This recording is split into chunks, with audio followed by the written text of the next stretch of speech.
Hi, this is Larry Shover, CIO of SFG Alternatives with your Traders Exclusive for July 11th. Well, big rally, major geographies around the world, stock market rally, magnificent risk on today with the S&P up 16 to 1665, rates lower, U.S. dollar also getting slammed.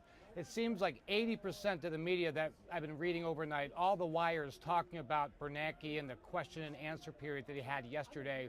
Really, when you think about it, though, the only differentiator yesterday was when he sat down and talked the difference between the ZIRP pledge and the asset purchase program. Something he hasn't done before, but something that really wasn't much different. With that said, the consensus still seems to be September for tapering. However, here's some points we really have to keep in mind is that, first of all, the Fed's policy remains data dependent. We need to continue to have numbers pointing in the right direction.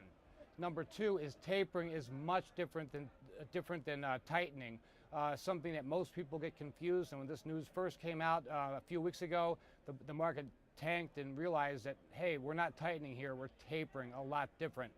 Also, asset purchases are much different than the ZIRP pledge. ZIRP pledge will probably stay in place to the middle of 2015. That will keep the Fed funds rate nice and low. Lastly, there was an emphasis yesterday on the stock versus flow.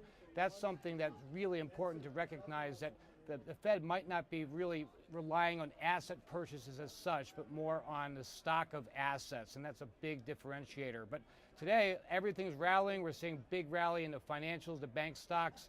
Also, some of the big macro stocks are rallying, something we haven't seen much of lately. We do have earnings seasons coming up. The big reporting starts about the 15th of the month. Until then, it's risk on. I'm Larry Shover, CIO of SFG Alternatives with your Traders Exclusive for July 11th.